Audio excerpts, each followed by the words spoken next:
Nous sommes venus ici avec le ministre de l'Industrie, son Excellence Louis Watoum. Lui pour la production et moi pour le contrôle des exportations et des importations. Parce que le gouvernement, par ma voix, a pris quelques mesures il y a quelques temps, portant interdiction momentanée de l'importation de certains biens, notamment les boissons, les carreaux de faïence, etc. Et donc je suis venu me rendre compte de la quantité produite ici pour me rassurer que la mesure du gouvernement a été bien accueillie. Et la grande surprise que j'ai eue ici, c'est que cette entreprise Pepsi produit 1 200 000 bouteilles par jour, s'il vous plaît. 1 200 000 bouteilles par jour, ça veut dire toute la demande locale peut être satisfaite. Donc, 1 million de Congolais peuvent prendre Pepsi sans interruption chaque jour. Et donc, pour ne pas tuer l'industrie locale, eh bien, le ministère du Commerce extérieur doit contrôler les importations. Parce que si on tue cette industrie locale, eh bien, on va à la contre du premier engagement du président Félix Tshisekedi, qui, le 20 janvier 2024, lorsque il prêtait serment, il a clairement décliné les 6 engagements. Et le premier engagement s'appelle création d'emplois. Et donc nous devons protéger l'industrie locale et donc protéger les emplois qui constituent les engagements du président vis-à-vis du peuple. Donc je suis heureux de constater qu'il y a un grand stock ici et que désormais les Quinois et les Congolais vont retrouver Pepsi des années 80, vont retrouver Mirinda des années 80.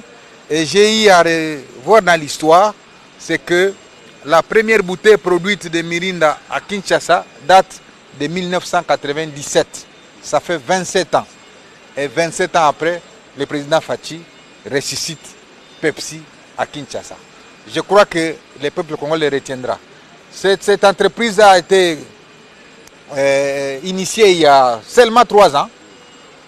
J'ai à mes côtés M. Hervé Claude, qui s'est rendu dans plusieurs pays, qui a été dans les négociations pour que finalement cette entreprise puisse avoir lieu, parce qu'il était l'envoyé spécial du président Félix Tshisekedi pour ces négociations qui avaient été menées en son temps. Mais ici, j'arrive comme ministre du Commerce pour me rassurer que la quantité produite ici va nous permettre de satisfaire la demande locale, mais également comment nous pouvons faire des exportations dans des zones où on a besoin de Pepsi.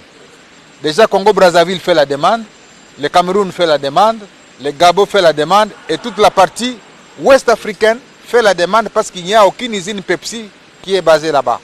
Et donc, si la demande devient forte, nous allons produire peut-être par an autour d'1 milliard de bouteilles et on va être obligé d'augmenter le nombre de travailleurs ici, ce qui est avantageux pour le peuple congolais. Déjà, il y a plus de 300 qui sont localement ici. On va augmenter au fur et à mesure. On va faire promener dans la ville de Kinshasa, par exemple, les petits pousse-pousseurs. Il y a autour de 840 femmes ou filles qui auront de l'emploi immédiatement pour promener les produits Pepsi dans toute la ville de Kinshasa. Et donc pour moi, c'est un honneur pour la République. La prochaine étape, ce sera Lubumbashi, où sera installée la 2e usine Pepsi pour les mêmes faits, pour le même type d'emploi et pour rencontrer les besoins de notre population. Donc, je suis réconforté dans les mesures qui ont été prises, celles portant interdiction de quelques types de boissons gazeuses pour permettre que la production locale ne puisse pas souffrir de concurrence ou de dumping, comme on dit en langage technique.